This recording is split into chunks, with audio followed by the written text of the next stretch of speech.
Hi, my name's Eric, and I'll be reading you selections from the e-edition of today's Fall River, the Herald News. We'll start with the weather, as we always do, and on this date, which is Thursday, April 17th of 2025, across the South Coast, today, warmer, might even hit 65, and a low of 30 in the overnight. So, you may be in t-shirts this afternoon, but bundle up in sweaters and sweatshirts tonight. Friday, increasing cloudiness tomorrow with a high of 62, a low of 46. Saturday, showers in the afternoon, high of 72, low of 51, definitely warming up. And on Sunday, partly sunny, high of 68, low of 36, a beautiful Easter day as far as weather goes. And on Monday, mostly cloudy, high of 62, low of 44. So we have a nice weekend ahead. There may be a little bit of rain on Saturday and off and on, but basically it's going to be warm on the South Coast. So enjoy it. If you can get outside, feel the sun on your face, that's always good. From the front page of today's Herald News, Leadership Changes Become Official by Jeffrey Wagner as a special to the Newport Daily News in Tiverton. Familiar faces are back on the town council. Interim town administrator Patrick Jones, the former police chief, was recently named as the successor of former administrator Chris Cota. The town approved a tentative 3-year contract for Jones. Councillor Mike Burke, a 2-term councillor who placed 8th in the race for 7 council seats in last fall's election, returned to the council April 7th after Hayden resigned in late March, serving on the council for approximately 4 months. In a resignation letter to Jones, Blake Hayden, who placed 7th in the 2024 election, didn't detail his reasons for resigning, but said he would continue to support the town in other ways. He also said that during his short term on the council, he was committed to fiscal responsibility, economic growth, and public safety. "While I'm stepping down from this role, my commitment remains unwavering," he wrote in his resignation letter. Hayden couldn't be reached to comment further on his resignation, but according to reports on town social media, he has cited that strict state regulations have frustrated the work of local communities and officials. Burke, who missed a council seat by 83 votes in last fall's general election, was able to return his post. Burke was the next highest vote getter after Hayden. Per the charter, he was asked and agreed to return to a seat on the council as the next highest vote getter. Burke and Jones were officially sworn in on April 7th. Following the appointment of Jones, James Costa was sworn into the role of acting chief on April 9th. "I've kept involved since then, and I'm a firm supporter of our town and in doing what I can to support our lives," said Burke during a phone interview. Previously, Burke served 2 terms on the council. Burke was one of 7 members on Monday who unanimously approved the contract of Jones. Jones, who had been acting as both the police chief and the interim administrator since December, will make $165,000 annually.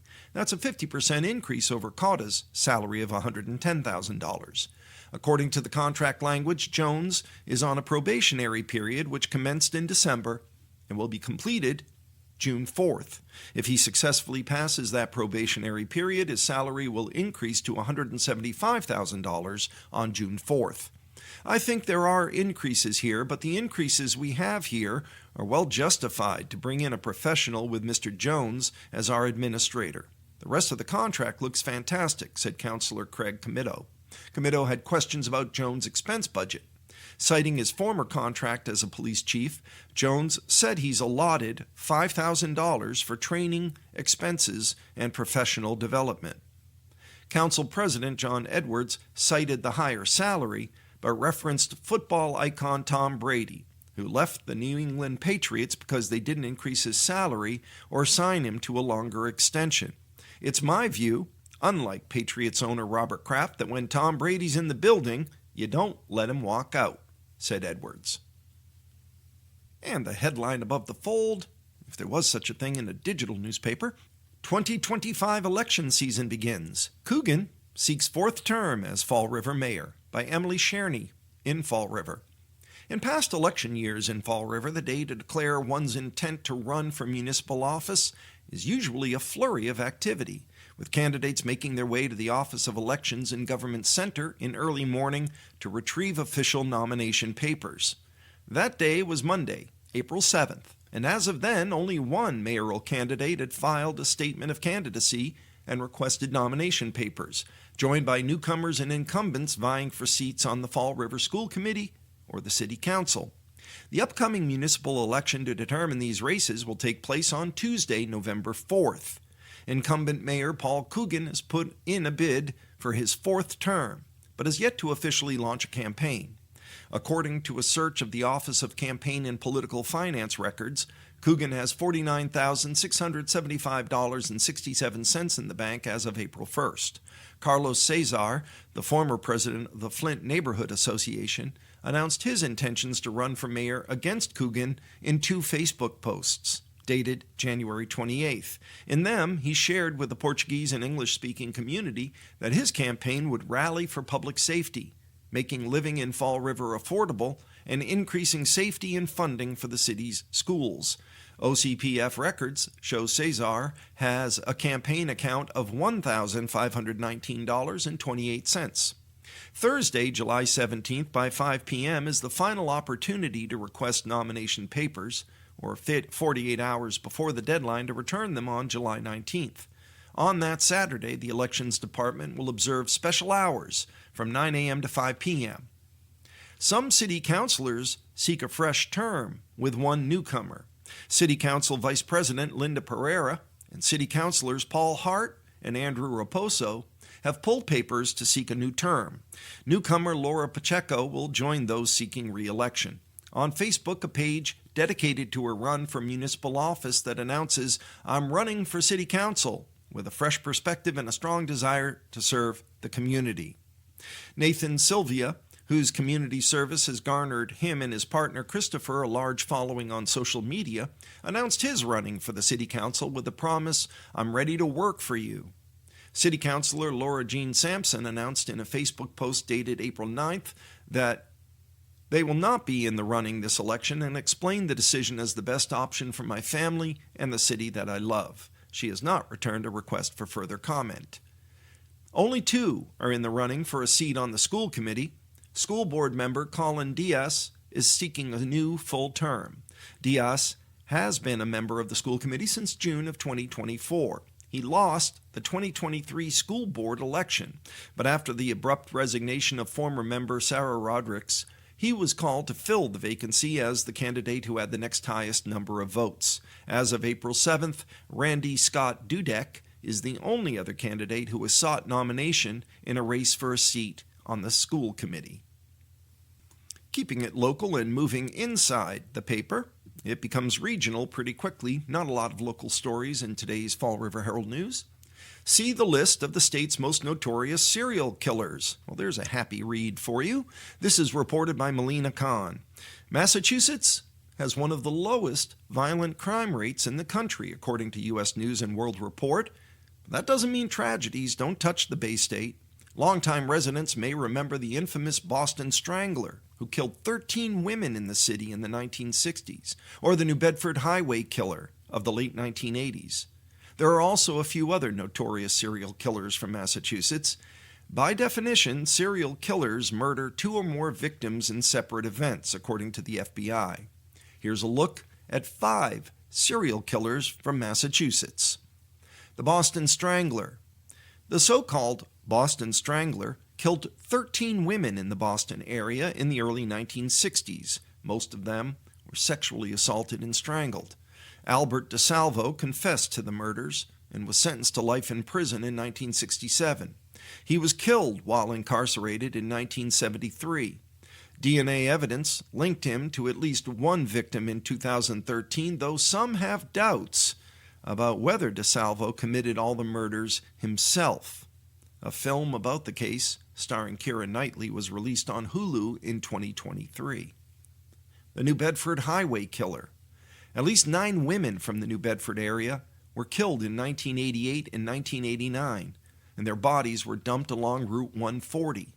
While several suspects were questioned by police, a killer has never been convicted in the case, which still remains cold almost 40 years later. The Giggler. Kenneth Harrison killed 4 people in Boston from 1967 to 1969. He was sentenced to life in prison and later died after a suicide attempt in 1989. Harrison earned the nickname the Giggler for calling authorities to confess the killings before giggling and then hanging up. Tony Costa, sometimes referred to as the Cape Cod Cannibal or Cape Cod Vampire, Anton Tony Costa was convicted of at least 2 murders in the Provincetown area between 1968 and 69. He's believed to have committed at least 2 more killings in the area. Costa's nicknames stem from false claims made by local officials that cannibalism could have been involved in the deaths. Costa died by suicide in prison in 1974. And Stuart Weldon. More recently, Stuart Weldon was convicted of murdering 3 women between 2017 and 2018. He was also charged with a slew of other crimes, including strangulation, rape, and kidnapping. He was sentenced to 3 consecutive life terms in prison for the killings in 2021. And I don't know why they put that into today's newspaper. There's nothing timely about it or anything going on right now that would bring serial killers to the fore, but the Herald News thought it was something you might want to read. And since it's in the paper and it is local, we read it. Factory of Terror opens a new experience by Christina Fontes of the Herald News. Although it's still a ways off from spooky season, it's never the wrong time for a little macabre adventure. So while Fall River's Factory of Terror won't be opening their doors for Halloween just yet, visitors who want to enjoy something fun and suspenseful can still go and pay them a visit, as they're currently hosting a new limited-time experience, the Midnight Games. The people behind Factory of Terror and Fear Town Haunted House have put their creative powers together to offer an immersive, adventure-filled experience inspired by the works of Edgar Allan Poe. Here's what you need to know about competing in the Midnight Games. What are they? The Midnight Games is a series of challenges and a mix of games that require skill, strategy, and good fortune, according to their website. This limited-time experience is brought to you by the minds behind Factory of Terror and Fear Town Haunted House. Guests work to conquer challenges in a 20,000-square-foot immersive world that was inspired by the works of Edgar Allan Poe. Even if you're not a Poe aficionado, this is meant for anyone who enjoys mystery and adventure. Who was Edgar Allan Poe? Poe was a critic, poet, and fiction writer who was born in Boston and is considered among America's best short story writers, one of the inventors of the detective story. He's best known for his horror stories, including The Telltale Heart, The Black Cat, and The Cask of Amontillado, and his poem, The Raven. How do the challenges work? Although it's not a haunted house or an escape room, if you enjoy that sort of vibe, you're going to like this too. Conquer 7 challenges in 90 minutes. The challenges are a series of trials that test your worthiness to join Poe's secret society. Don't expect to only encounter puzzles either. These challenges will test ingenuity, teamwork, and perseverance, their website says. You have to outwit and outplay your group, as there can only be one winner. And if you win, you're initiated into Poe's secret society. Don't worry, it's not scary. It's not meant to be a scary experience. It's geared more towards being thrilling and suspenseful. Staff oversees the experience, so you can just focus on having fun. Play the Midnight Games on Fridays, Saturdays, and Sundays. The game times are 7 to 9 p.m. on Friday, 2 to 9 p.m. on Saturday, and 2 to 8 p.m. on Sunday, and private bookings are also available. The Midnight Games are located at the same address as Factory of Terror, 120 Pearl Street in Fall River. Are there any age restrictions? This experience is recommended for guests age 12 and older. The event is wheelchair accessible. Guests should note, though, that there will be flashing lights, very loud noises, moving floors, and smoke effects. How to get tickets and private bookings for the Midnight Games. Tickets are $35 online, and if tickets are available at the door, they'll be $40. You can reserve tickets by going to tinyurl.com/4M3MSTCS. If you're looking for a team building experience for work, the Midnight Games also offers corporate team building experiences. And you can visit themidnight.games/corporate team building private events. What's easier for many of our listeners, for additional assistance, you can give them a call at 774-415-0153 or send an email to info@themidnight.games. Again, that phone number, 774-415-0153. For more information about the Midnight Games, visit themidnight.games. You can find them on Facebook and on Instagram. They also have a YouTube channel, at the Midnight Games MA. With so many pieces of information that we're sharing, it's a good time to remind you that if you miss any of the information that we do share in our readings, you can always go to audiblelocalledger.org, a fully disability compliant website that we're very proud of. Click on the Listen tab and you can catch up on anything that we might have read that week. We also keep a wide variety of periodicals and literature up there for your listening enjoyment. They're up there in perpetuity. And we keep our supermarket shopping guides there so you can know what's on sale at the grocery store. All of that free for people who are blind or print disabled on our disability compliant website, audiblelocalledger.org. We are just past the midway portion of our half-hour reading of the Fall River Herald News, and regular listeners are aware it's at the halfway point in our daily readings that we move to the different kind of local news in them, which is the obituaries and death notices listed in that day's publication. There's one obituary in today's Fall River Herald News. It's of Gary Hoyt of Newport, visionary sailor and advertising executive who passed peacefully at home in Newport, Rhode Island, March 31st. He was 93 years old.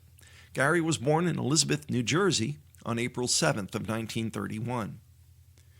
Gary grew up in Plainfield, New Jersey. His family summered in Beechwood and were members of the Beechwood Yacht Club, where Gary learned to sail at the end of 8. He graduated from Plainfield High School, class of 1948, and Colgate University, class of 1952. He was captain of the swim team at both schools. He then followed this with service to his country in the U.S. Coast Guard. Mr. Hoyt, thank you for your service and sacrifice for the country. In 1956, he earned a graduate degree from American Institute of Foreign Trade, now named Thunderbird School of Global Management in Phoenix, Arizona. Gary's first career was with the leading global advertising and marketing agency of Young and Rubicam in New York City. After a short time, he was promoted to senior vice president and creative director to lead business operations and created services for all Y&R offices in San Juan, Puerto Rico, Latin America, and the Far East. The 25 years spent in the Caribbean allowed him to focus on his favorite sport of sailing during his free time. He represented Puerto Rico in the Olympic Games in Mexico 1968, Germany 1972, and Canada 1976. In St. Thomas, U.S. Virgin Islands 1970, he became the first sunfish world champion. During his years of competitive sailing, he won many trophies in the Caribbean Ocean racing circuit, and in later years at the Nantucket Yacht Club. He was the first skipper on an Alerion 26, which is the smallest boat in the fleet over the finish line, to become the overall winner of the 2006 Opera House Cup in Nantucket. Gary retired from Y&R after 25 years to pursue his unwavering passion for sailing. He moved to Newport, Rhode Island in 1980, where he began his second career. He founded Freedom Yachts, and for the next 25 years he was a yacht designer and innovative entrepreneur. He was honored with Sail Magazine's 1999 Award for Innovation, and in 2001 their Award for Industry Leadership. To acknowledge his many accomplishments, he was inducted into the Barnegat Bay Sailing Hall of Fame back in 2008 and the National Sailing Hall of Fame in 2022. Gary was the inventor and owner of 10 patents. He was the author of 5 books, his first being Go for the Gold, written in 1971. He was the architect behind countless designs under the Freedom Yachts, Escape, and Alerion brands. In the words of Bill Shannon, publisher and editor of Sailing Magazine, these boats were the brainchild of one of the most innovative minds in the worlds of sailing, that of Gary Hoyt. This hardcore sailing competitor and savvy businessman had a single cause: to make sailing swifter, safer, and simpler. He was a world champion sailor, Olympic competitor, yacht designer, widget inventor, and book author. Gary Hoyt was an authentic Renaissance man of sailing indeed. Gary was a member of the New York Yacht Club, the Nantucket Yacht Club, the Idle Lewis Yacht Club, the Storm Trysail Club, and the Naval War College Foundation. Gary's family wished to extend their heartfelt thanks to visiting nurses of Middletown, Rhode Island, and the many aides who cared for him with kindness and compassion. We will be forever grateful. He leaves his wife of 43 years, Donna Robinson Hoyt, and many family and friends who will miss him dearly. In lieu of flowers, any memorial donations can be made to Sail Newport or the Newport Sailing Hall of Fame, both of which are in Newport, Rhode Island. The memorial observance will be private. Arrangements are in the care of Waring Sullivan Home at Cherry Place, 178 Winter Street in Fall River. Moving back to the news. Well, if you're thinking about a cruise, you might want to think about it again. Cuts affect cruise sanitation inspections. An official says reductions will make their task challenging, by Nathan Diller of USA Today. While the CDC said last week that cruise ship inspections will continue amid government layoffs, an official said the task will be more challenging for remaining workers. The agency's vessel sanitation program was among the initiatives impacted by recent staffing cuts at the Department of Health and Human Services. It really compromises everything, and it makes it difficult for them to travel globally and do those inspections in Europe or wherever it might be, said Eric Svensson, the director of the Division of Environmental Health Science and Practice at the CDC's National Center for Environmental Health. On April 1st, Svensson was placed on administrative leave until early June, at which point he'll be terminated. The Vessel Sanitation Program, or VSP, is in his division. The news comes after a recent string of gastrointestinal illness outbreaks. 12 of those met the agency's threshold for public notification so far this year. Most were caused by norovirus. The CDC logged 18 gastrointestinal outbreaks on cruise ships in all of 2024, 14 the year before. A CDC spokesperson last week described the layoffs as having a limited effect on the VSP. This work has not stopped, as the VSP is primarily staffed by USPHS commissioned officers who are not subject to the reduction in force, the spokesperson said in an emailed statement. However, according to Svensson, support staff at the VSP were part of the force reduction. CBS News previously reported on the cuts. While U.S. Public Health Service officers board the ships and handle in-person aspects of the inspection process, civilian employees were helping to support that mission with all of the logistics and administration, according to Svensson. The leader of the outbreak response team was among the latter category, he said. The CDC did not immediately respond to an additional request for comment. Cruise Lines International Association, the industry's leading trade organization, said its members continue to follow guidelines set out by the VSP on a condition of their membership.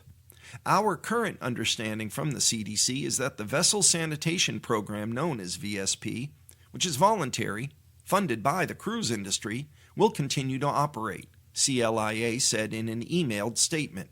Additionally, public reports have noted that the program is administered and staffed primarily by commissioned U.S. public health officers, so we expect programmatic activities to continue in some capacity. Health and Human Services Secretary Robert F. Kennedy Jr. said earlier in April that some programs and personnel were mistakenly cut and would be reinstated. However, Svensson said he hasn't received any updates on his role or the VSP. The program helps the cruise industry prevent and control public health issues, according to the CDC's website. That includes inspecting ships' dining rooms, galleys, potable water supplies, swimming pools, the whirlpools, child activity centers, and more, investigating outbreaks of gastrointestinal illnesses, and reviewing ship designs. They're essentially a public health department for the cruise ship industry, Svensson said. While the VSP inspects ships in U.S. ports, there are similar programs in other countries. The VSP inspects vessels twice if a ship sails outside of the U.S. for an extended period. It may not be inspected twice a year, but it will be inspected again when it returns to the U.S., the CDC's website says. According to the current fee schedule, the ship's owners pay fees for inspections and re-inspections, ranging from about $8,000 to nearly $65,000 depending on the vessel's size. Cruise ship inspection reports are publicly accessible online. Svensson noted that the remaining officers working at the VSP are committed to the mission. They're public health soldiers, and they'll find a way. Even if they have to sacrifice and do extra work, they'll get it done, he said. Our final story today: federal cuts eroding victim services. Agencies for domestic violence and sexual assault already often at capacity, by Natalie Eilbert and Ashley Luthern of the Milwaukee Journal Sentinel in Milwaukee. Many nonprofits like We All Rise African American Resources Center in Green Bay, Wisconsin, rely on federal grants and funding to provide communities with vital human health services. One of the organization's most successful programs is its vaccinations initiative, which depends on a $125,000 federal grant to support immunization outreach for pregnant and parenting survivors of domestic and sexual abuse. But now that grant, and so many others, is in limbo after staffing and funding cuts at the U.S. Department of Health and Human Services. The federal agency removed key staff from teams focused on sexual violence prevention and placed the leader of the Office of Family Violence Prevention and Services on administrative leave. That office normally has grant applications open this time of year, but right now, nothing's posted, leaving victim service providers worrying that no new funding will be coming. These federal employees made sure nonprofits, no matter how small, had access to best practices to support survivors, said Ian Henderson, Policy and Systems Director of Wisconsin Coalition Against Sexual Assault. The changes come despite congressional mandates for the work, including the bipartisan Violence Against Women Act. The White House didn't return requests for comment from the Journal Sentinel, which is part of the USA Today network. The health services cuts are compounding critical shortfalls in the National Victims of Crime Act, also known as VOCA, V-O-C-A. The VOCA cuts took effect in October, dropping annual statewide funding from $44 million to $13 million in Wisconsin.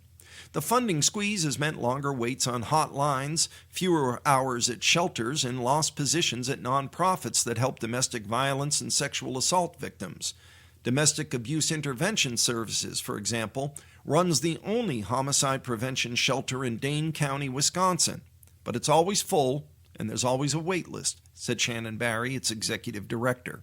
People are going to die, said Monique Minkins, executive director of End Domestic Abuse Wisconsin, a coalition of advocacy organizations.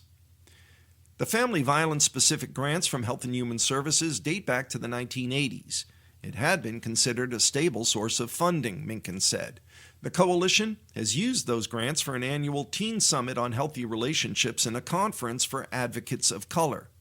Wisconsin law says sexual assault survivors have the right to an advocate during medical forensic exams wherein evidence is collected in a rape kit. But agencies that serve victims, especially in rural areas, may no longer have the staff to respond as a result of the federal cuts. The immunization grant was a critical part of wraparound programming for We All Rise, which serves more than 20,000 people annually with free mental health care, transitional housing, and emergency support. And with that, we've come to the end of our reading of the Fall River Herald News for today, Thursday, April 17th. This is your reader, Eric, saying be well, be safe, look after each other. Remember our veterans, especially those we've lost recently. Bye for now.